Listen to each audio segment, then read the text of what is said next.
So the government set out its Pathways to Work Green Paper in March with a view to reforming the welfare system. The bill we are discussing this week is only a relatively small part of a series of proposed changes. Now, I want to start by saying the proposals in the round, not necessarily what's in the bill, include a number of positive things that I think most people would not disagree with. So investing £1 billion, for example, into supporting people into work, that's providing them with the actual support that they need to feel able to work. Making sure that they are ready and able to access those opportunities, and also a proposed right to try work without fear of losing your benefits, as well as a wider reform of the job centre to make it a more welcoming place, to make it a place that's geared up to help people find work.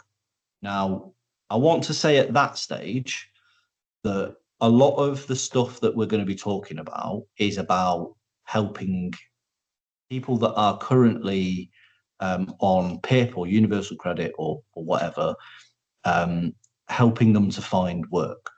However, the government has acknowledged publicly several times that they acknowledge, and you know, I'm reassured by this, they acknowledge there are some people who will never be able to work. And we should say that from the outset, that this should not be about pushing people who cannot work into work. And I'm very clear about that.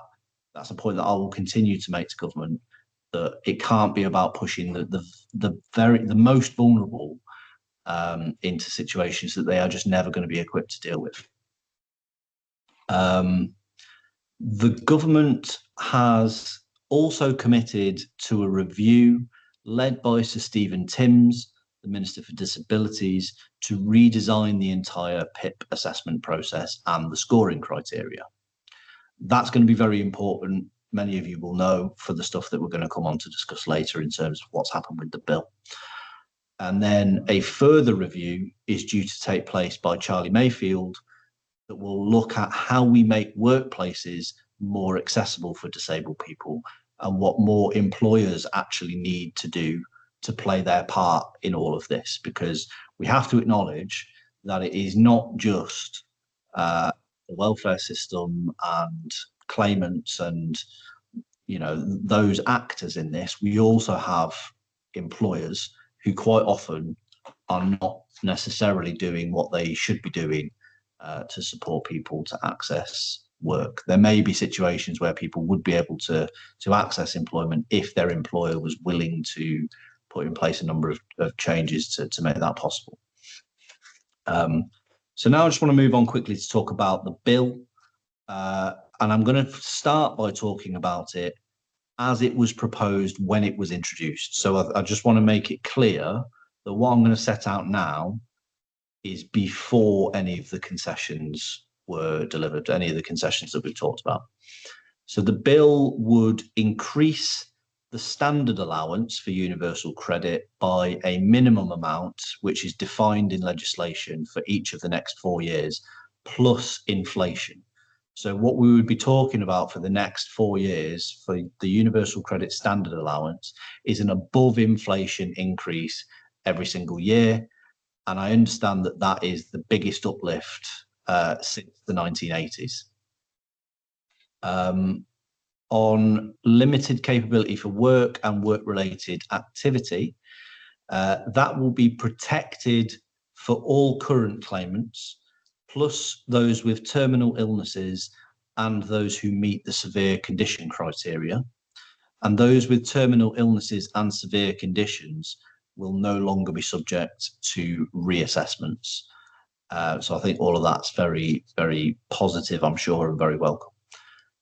However, limited capability for work and work-related activity for anybody else, so anybody who is not a current claimant, and the changes would come in 2026, or those, if you're not somebody with a terminal illness or you're not somebody with a severe long-term debilitating condition, there would be a reduction in the limited capability for work and work-related activity down to £217.26 per month. We've also got a change, clause 4 in the bill mirrors the changes to the universal credit standard allowance, namely that above inflation increase when it comes to employment support allowance. And clause 5, as the bill was introduced, would have applied a requirement that somebody would need to score 4 points in any single category rather than collecting their points across a range of indicators to receive PIP.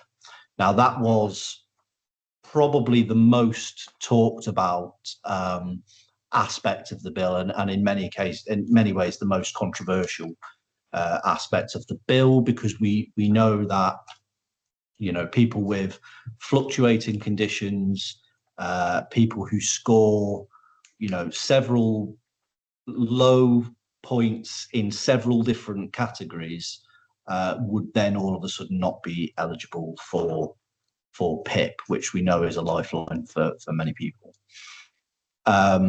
Now, I was very clear from the outset of this, when it was trailed by the media, that I would not be supporting that, because I just didn't believe that it was the right thing to do. I know, I was one of a small number of people who made that opposition public, but I knew that there were lots of colleagues, lots of Labour MPs who were making exactly the same points in private. And we had several months of very robust public and private representations to the government, which culminated in a reasoned amendment, which essentially would have brought the bill down. It would have, defeated the bill, and potentially collapse the government. That's the kind of level of opposition that we're talking about, and the significance of what everybody who signed that reasoned amendment did. As a result of that, we saw a number of concessions made in the week prior to second reading of the bill. Firstly, all current claimants of both PIP and universal credit would be protected from any change forever. So anybody who currently receives either of those benefits would see no change ever. Their rights to be protected on that current system would be enshrined forever. Changes to the PIP scoring criteria would only apply to those who applied for it after November 2026. Secondly, it committed that the TIMS review, as a reminder, the review of the PIP assessment process and the scoring criteria, would be co-designed by disabled people. I've heard some, and I understand why people feel like this. There's a general lack of trust, and I get that completely. That people were worried that this would be just a consultation process, basically a box ticking kind of exercise, and that ultimately government would do what it wanted to do anyway. But it is my understanding that co-design, co-production has a legal meaning. It is not just another word for consultation. It means that the government would be legally bound to meaningfully involve disabled people in the production of that new system, or they could face legal challenge. Now, I think that's really significant and not something that's necessarily been fully fleshed out in this entire debate. Finally, at that stage, they agreed to accelerate the funding they have allocated for employment support.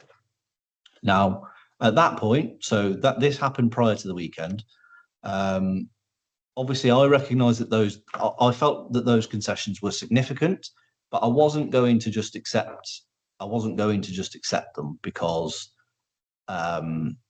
this isn't a game, and it is not just about, oh, well, I've made a stand and therefore as soon as the government offers us something, I'll back down.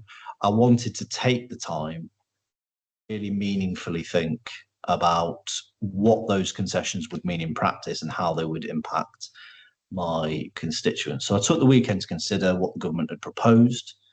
I ultimately decided, following considering that over the weekend, that it did not meet the tests that I had set for it, namely because I believe it would be wrong to say, as the government is, that the PIP assessment process and scoring criteria isn't fit for purpose. They're saying that. They're saying that we need to change the PIP assessment process and the scoring criteria. But at the same time, we would be introducing an arbitrary cut-off point for new claimants of November 2026, which the government had acknowledged would come before the implementation of the TIMS review. So actually, many people have said that this would be a two-tier system. Actually, what we were talking about at that stage was a three-tier system, because you would have people that are protected under the current system. You would have people applying under the 4-point rule on the current process after November 2026. And then you would have a third group of people who would be benefiting or otherwise from whatever came out of the TIMS review. So that didn't seem right to me. I thought if you think that the PIP process needs to change and you're genuinely committed to co-production, co-design with disabled people, then we should wait until that process has completed before we disapply the protections that we've got in place. So last Tuesday, I was fully prepared to oppose the government, but obviously I carried on talking because that's the right thing to do. And in a very, very chaotic, and let me just stress, not the right way to do these things, I fully accept that. A range of further concessions were introduced literally from the dispatch box, namely that the 4-point criteria would be removed from the legislation entirely, and that no changes would be made on PIP until after the outcome and the implementation of the TIMS review, which, as I've already said, the government has now committed will be co-produced with disabled people. At that point, I understand there are concerns about the process, but I have to consider what remaining objections do I have to this, and is it the right thing for me to do, given that the government, I've told the government what my concerns are and they've addressed them. What is it that how do I respond to that? And I felt like the right thing to do, despite the chaotic and last minute nature of it, was to support the government at second reading, but to make it absolutely clear that I wanted to, I'm not taking this on trust. They have to write this stuff into the bill wherever possible, and actually, write it down. Right? Don't just tell me, write it down. So that's kind of where we are now. And as I say, I'm still intending to hold the government to their promises and reserve. I've made it absolutely clear that I reserve the right to withdraw my support if they do not write these changes into the legislation where appropriate. If they do that, then it is, of course, my intention to support the bill. But I wanted to take the opportunity to speak with you all about this ahead of the vote on Wednesday.